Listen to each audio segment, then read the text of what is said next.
tewali mulalanga kwa Yesu, tewali mulalanga kwa Yesu, wachitibwa, wachitibwa,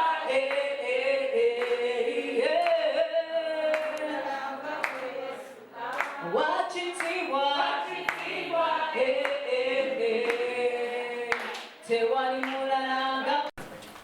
Thank you. It is polite to ask people to remove your mask because you are supposed to have them. So praise the Lord. Praise the Lord. Amen. At least praise the Lord, even if you're not happy to see me. Praise the Lord. Amen. God is good. All the time. All the time. God is good. Okay, thank you for coming. And Brenda, thank you for the kind introduction. My name is Racheal Kagawa. I'm not standing here because I am a mother. I am standing here because I'm a public health specialist. So today I'm going to take us through a session around COVID-19 and the impact it has had on young people, such as ourselves, as we prepare to go back to school. And then we see how we can navigate the times of COVID-19. I hope I'm not boring. But just to put up a disclaimer, I'm not a medical person. I am a public health specialist, but I am not medical. So some of the questions, I will take them. If I cannot answer them, I promise I'll get back to you with answers. Okay? Okay. So we have all heard about COVID-19. That's what I am supposing. I hope everybody here has heard about COVID-19 caused by a virus called SARS-CoV-2. And it has been here with us since 2019. Mostly in Uganda it was last year, but it started in 2019. Different variants. Variants means you're a mother like me and you give birth to so many children. So COVID-19 has given birth to so many variants, some of which we know, some of which we have not heard about. The first one was Alpha in the UK, then we got Beta, then we got Gamma, then we got R1. But the most, if I'm too fast, just do this, because I think some of these really we don't need them. But the most, the variant that caused a lot of havoc was the one that happened early this year. That is Delta. I think we heard about Delta. So Delta started from India and then got here around April, May. I work with the Uganda Virus Research Institute, and that's where they are doing a lot of research around COVID-19. So Delta came into the country around April, Uganda, around April, May, and that's when we started seeing so many deaths. Some of you were in school, so many young people got sick in school quietly. Schools were not talking until finally the president had to close down. Very quickly to where we are now, we now have another child of COVID, a variant called Omicron. Now, the symptoms are not very different.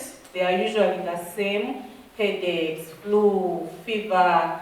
They differ from one person to another, but how they are differentiated, it also depends on the severity, the impact that comes with the particular variant. In Delta, it was too bad. I'm sure each one of us here knows someone who passed on, whether a relative or a public figure who passed on. Delta was really tough. Now Omicron is here. It is spreading very quickly. It is there in communities, even in Uganda. This morning I just had a colleague who called me and said, Racheal, you know what, I was down with Omicron. So it is here, but the difference is the impact of the symptoms are a little more mild compared to Delta. So as it is right now, not so many deaths have been recorded worldwide. That's why you see that the lockdowns are not as severe as they were with Delta, but of course still observing how that will go. This morning I was hearing some airports have already closed down, United Arab Emirates, so they are not allowing people to go there from different countries, including Uganda. So we are still observing and seeing how that goes. Now, how does that impact us as Ugandans, but also as children? Of course, we know that President promised is going to open up the economy. This morning I was at school buying uniform for my P1 child. He's also gearing up for school after being at home. I can only imagine after being home for 2 years what you're looking forward to. And we are praying as parents. I know you're also praying as children for the economy to just open up and we go back to school. But what does that mean amidst times when they are telling us COVID, we have Omicron, the numbers are increasing, so as a child or a student or a businesswoman, whatever your capacity is, how would you want or how are you preparing yourself to counter this? So we are going to do a little demonstration. May I get 2 volunteers? A male and a female? 2 volunteers. Now I want you to observe, starting right now. 2 volunteers. Anyone? Male and female. Thank you. I already have a female and a male. Thank you. You're going to record that time. We are going to have a discussion. Let's just turn this. When these guys are going to do what they are going to do. Simple Sunday school stuff. So, I carried 2 buckets full of balls. Okay? The usual. Different colors. Same number. I didn't count the number, but I tried to put green here, red there. Green, blue, black, yellow. So, what I want these guys to do, each one of them has a bucket. I want them to separate these balls by color. And then go and place on each by color. I don't carry the bucket there. Leave the bucket. So I want you to record for me the time it will take them to finish their balls, placing their colors there. Just carry over. You decide to carry all the red at the same time and then look for red. That's up to you. So we are starting now and we are giving them 5 minutes only to do that. You're going to help me discuss the activity they are doing. Go on, yeah, sure.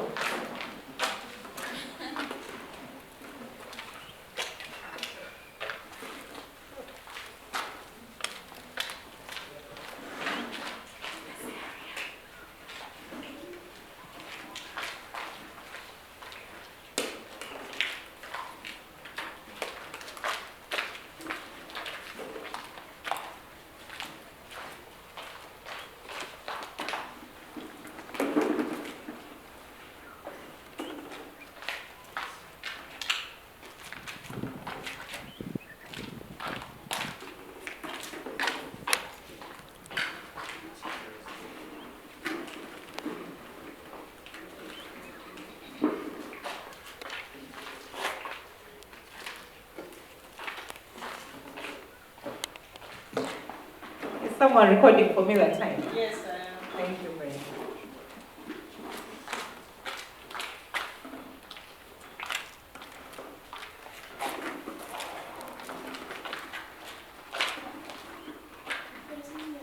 Oh, there is no yellow. So we'll keep the yellow in this bucket.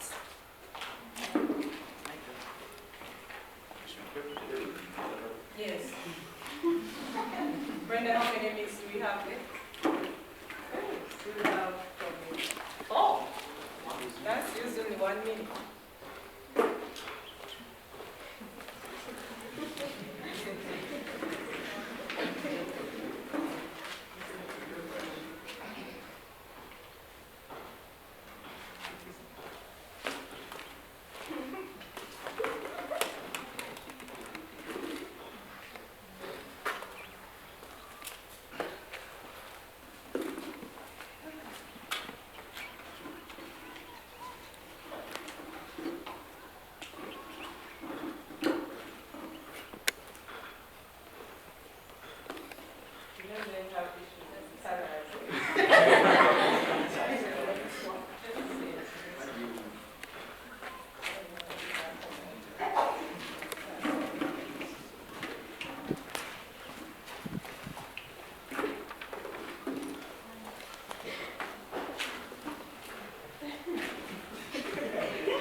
Asking me where pink is. And he has put pink with orange. So, can we clap for them? Okay, I just want us to have a discussion, at least 3 people, to just tell me what your impression was. Don't tell me about him being the last and her being the first. No, that's not the point. But your impression of this whole process. Anybody? What did you think about this process?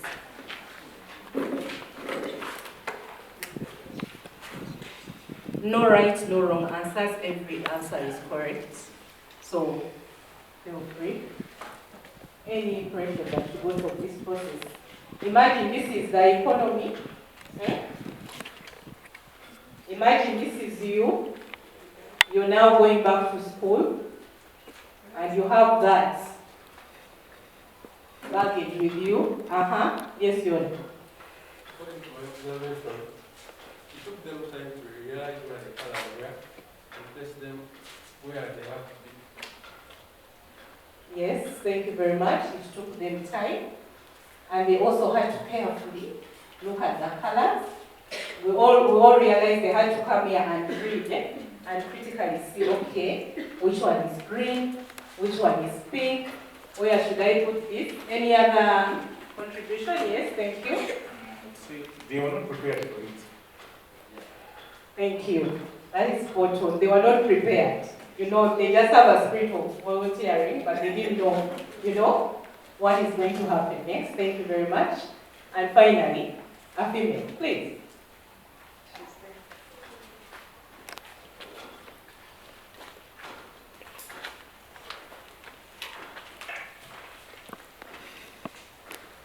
Initially, the colors were mixed up, were disorganized, but then they had to organize and put, they had to organize the different colors. Thank you so much, Lynette. Just give Nancy the microphone to tell us how she felt when she volunteered and was not even sure what she was going to do. How did you feel? You attempt to do something, but you didn't even know, but you volunteered to do something. It was fun. It was fun and I don't know. It just felt. It was fun, eh? It was fun for you. Okay. Thank you. And Kenneth? Kenneth, what did you think about that whole process of mixing pink with orange and asking where? Yes. What did you think? Thank you. I think the colors, those are the barriers. Some of us take time to understand the barriers that we have already here. And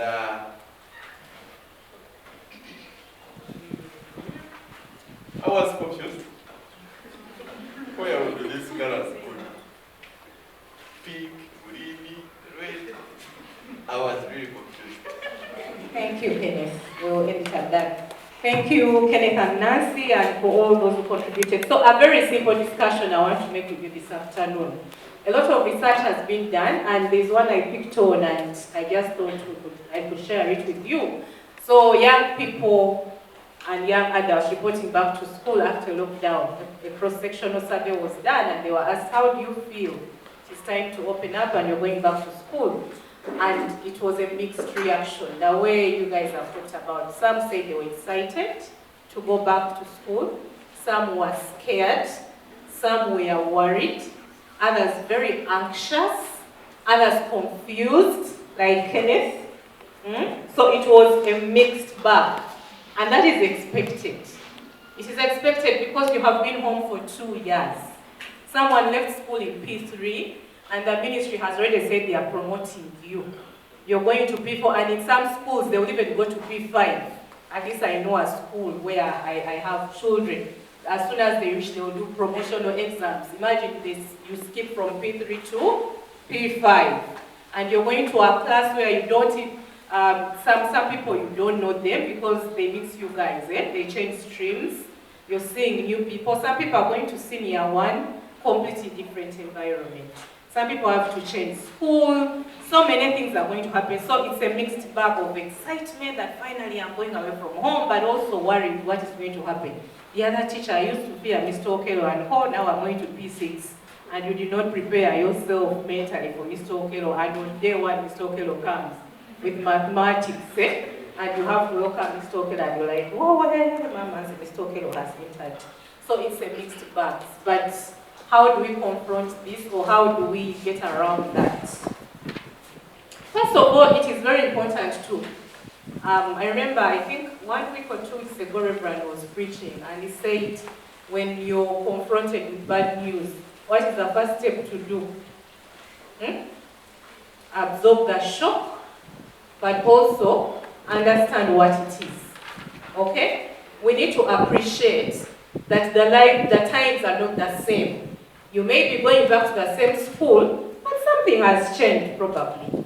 Even you yourself, your routine, you've been now used to sleeping now, 7 a.m. or even 5. Some people wake up at 5. They expect you to wake up. So it's time to adjust, mentally work on it, that you have to adjust. Then the other thing I would propose to you, if you have friends, colleagues you know, why don't you reach out to them if you know their phone numbers, and you start, so how are you? Are you going to come back? So that you're not shocked when you go and your best buddy is not reporting back. For me, I'm not coming, mommy changed schools. So many things have happened during COVID. So psyching yourself, getting ready. I was looking at simple things. Have some of you checked your uniforms? I know for a fact many of your uniforms don't even fit you anymore. Have you checked? Don't wait for the last minute. Because mommy and yourself are anxious. Have you checked small things like your underpanties? Are they even there? Probably not there. Or torn. So I'm giving you tips when you go back. Check for the suitcases. Some are torn. Some have big bags. Go and check. People who are used to checking, now it's 2 years.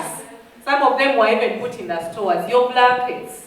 Some people, when they come home, for us, we just fold those blankets and keep them in the stores until it's time to leave, and remove and wash them again. But you might go when rats already have, put holes in those blankets. And you're waiting for last minute, and I'm a parent, I can share that last minute can spark so many things. Just even seeing a hole in your blanket, it will make me remember even the thing you forgot in 2019. So let's prepare for some of these things. So basically that is COVID, and from that. But the main sharing that I was asked to do with you today was to try and discuss some of the facts and rumors around COVID-19. So I got these, I'm just going to read them. I just read them in like a small book. I've talked about symptoms. I've talked about the fact that the different variants are looked at in terms of how severe. But COVID-19, so many cases have been registered. The deaths are few. Actually, according to, in Uganda, the Ministry of Health, as of 27, we had about 6,991 cases that have been formally reported. Now, we have people who are falling sick in their homes, and those ones will not get them. What does that mean? That COVID-19, when managed, and you see the signs and symptoms early, you can beat it. So let us be on the look. Simple things, I'll just describe what my friend was telling me how she felt. The one who had Omicron. Simple things, you feel like a Kagawa throat, And then the Kagawa throat, now I'm not telling you that you all fall sick. You feel like a sore throat, and then you notice it's not going out. Then it's not going out. Then the next thing you see, flu is forming, eyes with a running nose, changing masks again and again, and the nose can't stop running. Some people have fever, some don't have. So you don't look at other. So what am I trying to say? Every time you notice anything unusual on your body, take notice. Why am I getting this flu? What is it telling me? Don't just say, for me, this is a season for. In Uganda, we have seasons for flu. When mangoes are many, there is a lot of flu. Now things are different. Don't say mangoes are many, therefore I must have flu. Look out for those symptoms. So one fact, which is not a rumor, most people get mild forms of COVID and they recover from their homes. Many people have not gone to hospital. But of course, we have social media, we read about deaths, and we think, oh, the whole world is dead. But people get sick, manage at home. So stay at home. Try to, if you're at school, tell your matron, tell your caregivers, I'm not feeling well, and let them isolate you for a while until you rule out whether it's COVID or something else. Okay, another question here. Can you tell if one has COVID? Can you tell if one has COVID? No, unless they manifest symptoms. And even those symptoms, you cannot conclusively say it is COVID until they've been tested and proven to be COVID.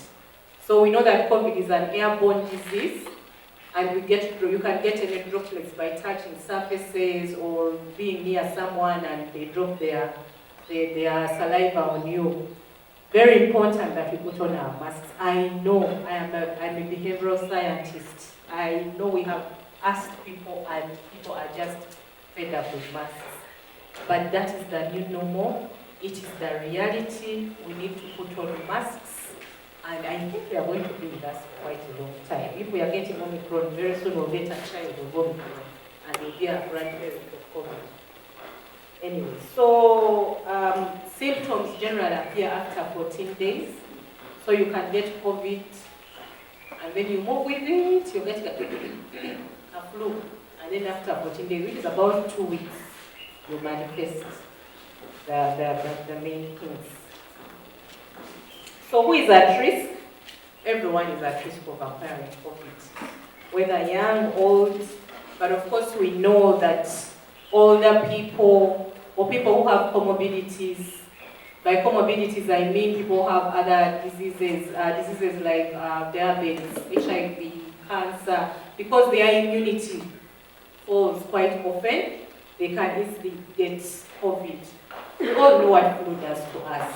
So if someone has another illness or a sickness, they are likely to be affected more than people who don't have those other illnesses. Although there is no evidence that people who have HIV are more prone to COVID-19. There is no evidence. And as long as someone is on their treatment, their HIV treatment, and they are very fine, their immunity is up there, and their risk of acquiring COVID is not as high as those who are not taking their medication. We all probably know someone or a relative or a friend who has HIV, probably know or don't know. Let's encourage them to take their medication. COVID is really not a threat as long as they take their medication very well. Now, another thing that I'm sure you have heard a lot about are vaccines. If you're 18 and above, that is for Uganda, you take vaccines. Vaccines are available, but of course, being a low-developed country, they are still portioned out. Otherwise, in other countries, as young as 5 years, children are getting COVID vaccines. Now, I encourage all of us who have made 18, make time to go and get those vaccines, get the health education, and the vaccines really help. Even if you get COVID, the symptoms are not as severe as someone who is not vaccinated.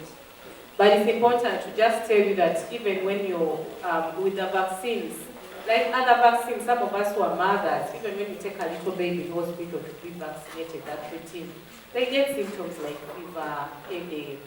So, you know, there's that general rumor that goes on that COVID vaccines have permanent side effects.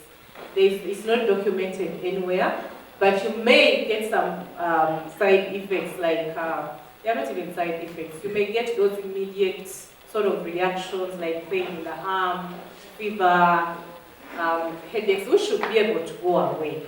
So that should not stop you from getting vaccines. Is there a treatment for COVID-19? Who knows the answer?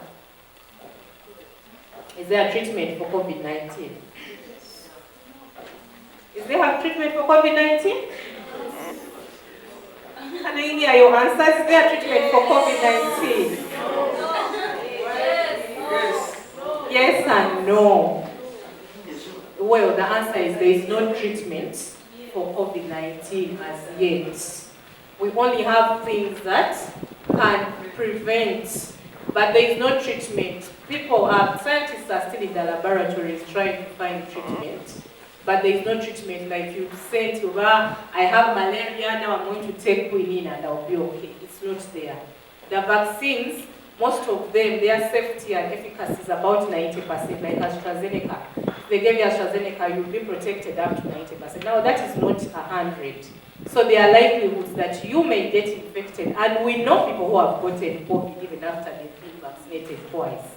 So as it is right now, we don't have any treatment, but we are on our way there. We are hoping that the scientists will get there very soon. So Brenda, the answer is no, not yet. So all the vaccines are prevention, and the other things we try to do, azithromycin and those other medications, just help, but they are not.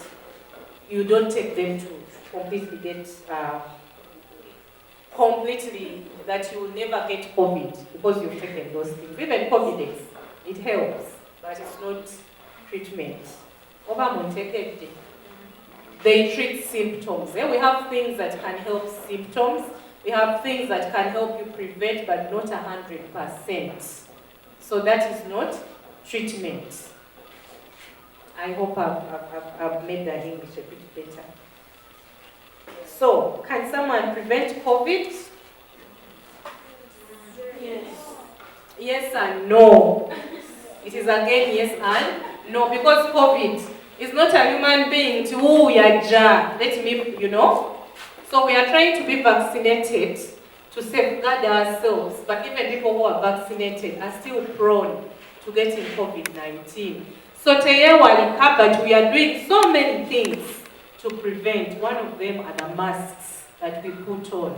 If you cover your nose and mouth, you're preventing yourself from getting COVID-19.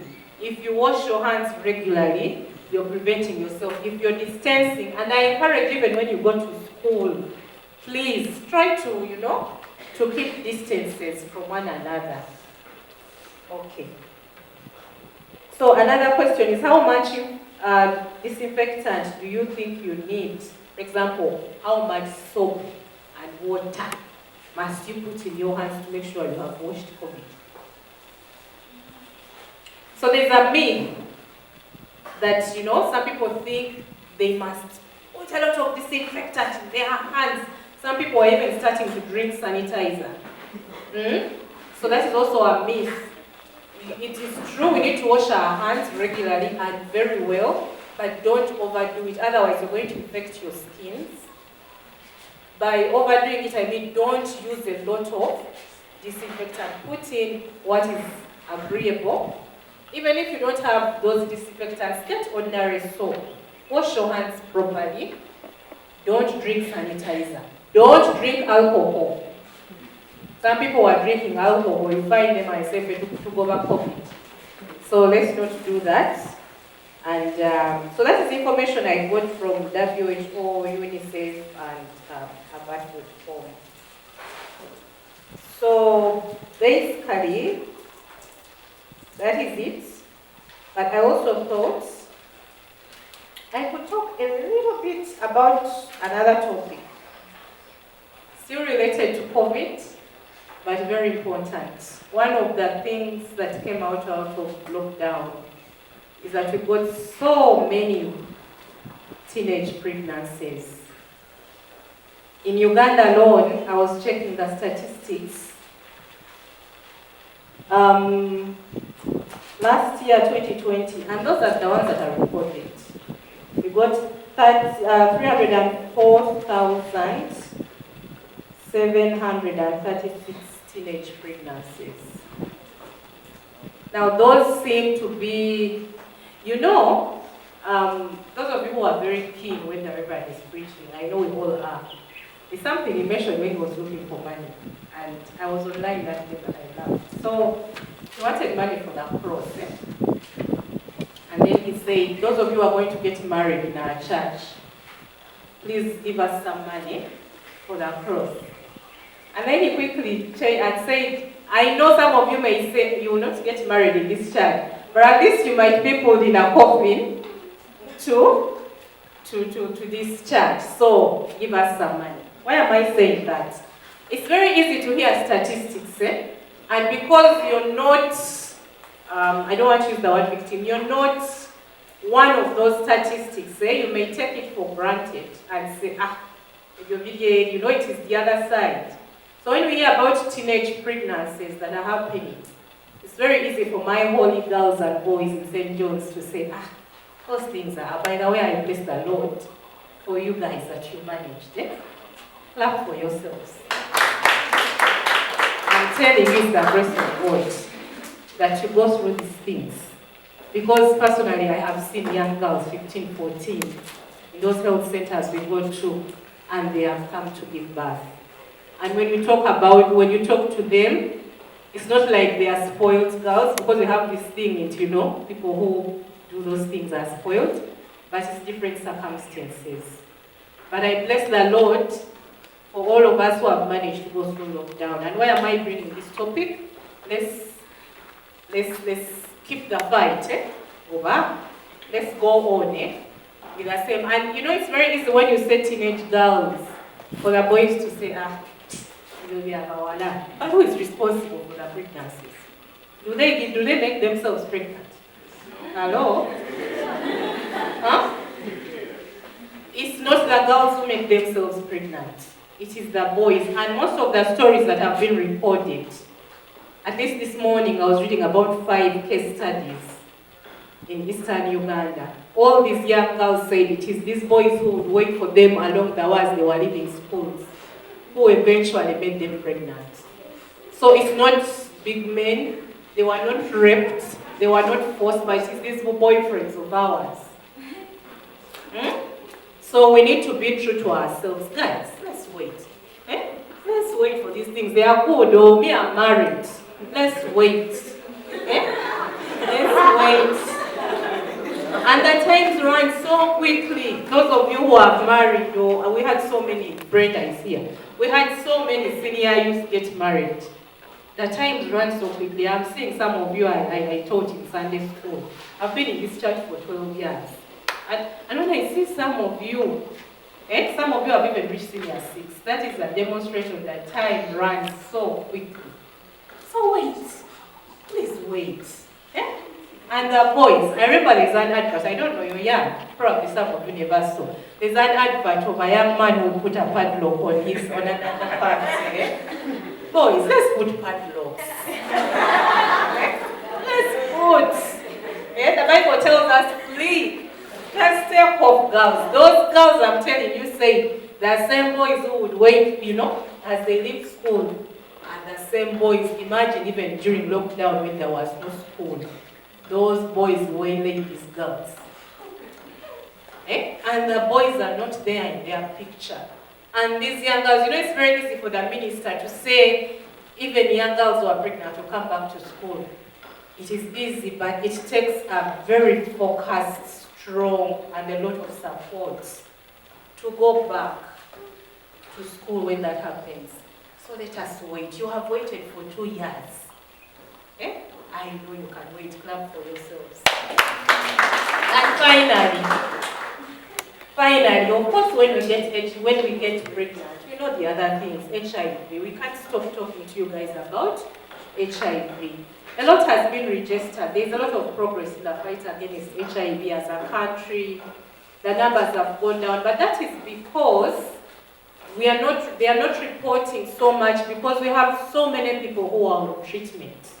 Over 1 million Ugandans have HIV, but they're on treatment, meaning when they're on treatment, they suppress, as in the virus cannot be replicated, they cannot make other people sick. But it's not an excuse. It's not an excuse because I know that so many young people, let me just remember, okay, I'll not mention the year for confidentiality, but I know that people your age who were born with HIV have progressed. And I'm not saying that it is a problem, but those ones, let them take medication. The rest of you, like we say, you wait. I read a statistic that really disturbed me. Every day, we get 6,000 new infections of HIV. Every single day. 6,000. And most of these infections are amongst girls 15 to 24 years old. These are facts, and these are Uganda facts. I'm not talking about the world statistics. Girls 15 to 24 are getting infected. And now you can relate that to the pregnancies and the what. I know there are so many challenges that are happening.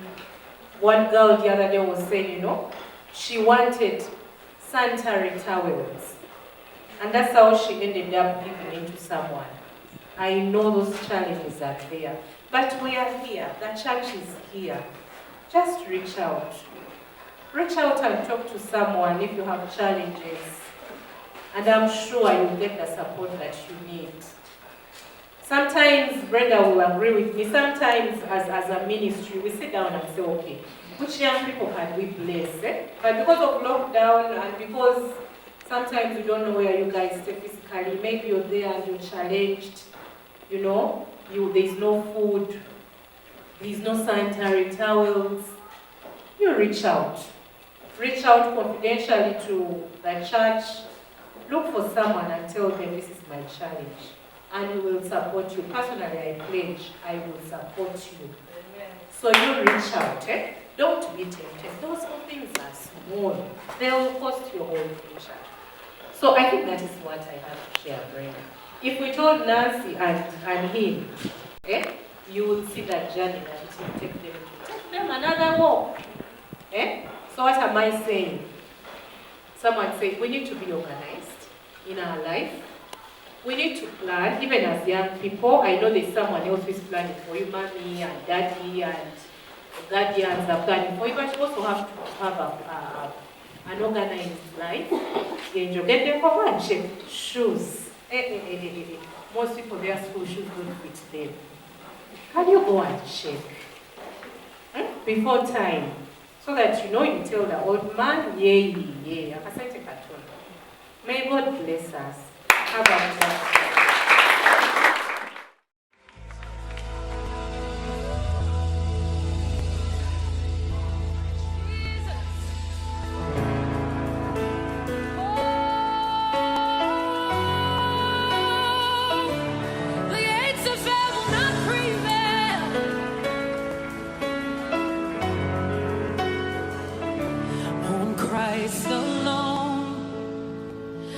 Chief cornerstone, no other foundation